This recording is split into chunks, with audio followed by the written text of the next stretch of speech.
Welcome to the hottest movie review on the internet today, the A-List Review. I'm your host, the Game Changer, Wes Troop. And I've been having a pretty lucky streak, I would say, of movies being pretty positive that I've been reviewing lately. And if they haven't been all positive, they haven't been terrible. And then I turned on Netflix. My review of the 2025 sci-fi action film, The Electric State, coming up now.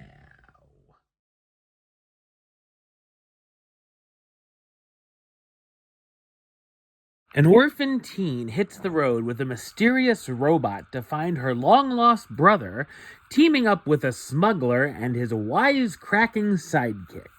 So what did I think of The Electric State? I thought it's a dreadful sci-fi action-adventure. It's loosely based on the illustrated novel by Simon Stalenhag. The film is directed by Anthony and Joe Russo, who are also known for directing Captain America the Winter Soldier, Captain America Civil War, Avengers Infinity War, Avengers Endgame, Cherry, and The Gray Man. It might be safe to say that outside of the MCU, they're hacks. The budget of $320 million has to be some sort of scam, because it certainly doesn't show on the screen.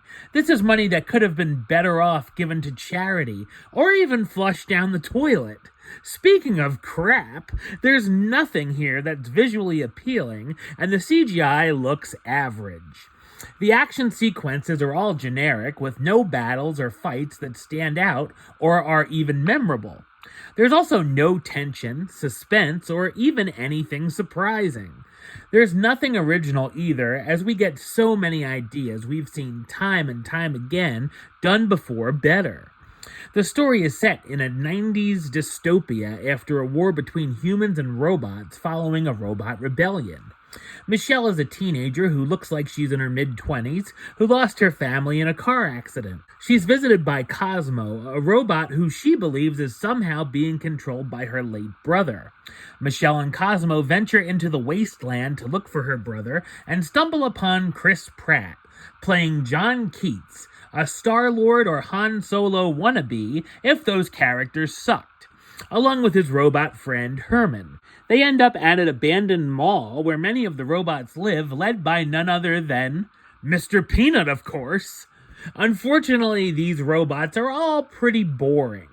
The writing is terrible and full of awful dialogue. It felt like the script came from a 4th grade creative writing class with no edits made to it. The humor is horrible, falling flat on its face at every turn, and none of the jokes made me even smile yet laugh. There are some emotional moments, mostly between the sister and brother duo, but they don't hit and feel cheap. Of course, there's a ton of 90s pop culture references shoehorned in, from the obvious music choices such as Marky Mark and the Funky Bunch, or Keats having a stash of bad-mouthed Billy Basses, even though they weren't a thing yet. The performances from the cast are pretty much phoned in, including Millie Bobby Brown as Michelle Green, the rebellious teenager going on a mission to find her brother, Chris Pratt as John Keats, the smuggler and former veteran with a complex past, Kehu Kwan as Dr. Clark Amherst, a mysterious doctor Michelle thinks has information they could use, Stanley Tucci as Ethan Skate, the powerful tech giant and obvious villain, Giancarlo Esposito, who needs a new agent, as Colonel Marshall Bradbury, who can track down any robot and violently dismantle them, and a very random supporting cast with everyone from Jason Alexander to Coleman Domingo in a couple of scenes.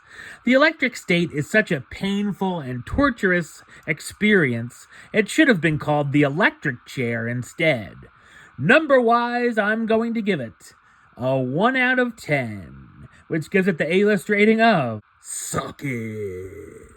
Alright, well that's the show. I'll be back with another review very soon. But until then, don't forget to like, comment, and subscribe right here on YouTube. YouTube.com/Westside515. Like the show on Facebook, Facebook.com/WestTroopAlist. And of course, you can follow me on the Instagram and Letterboxd at Wes A List. Until next time, Troop out.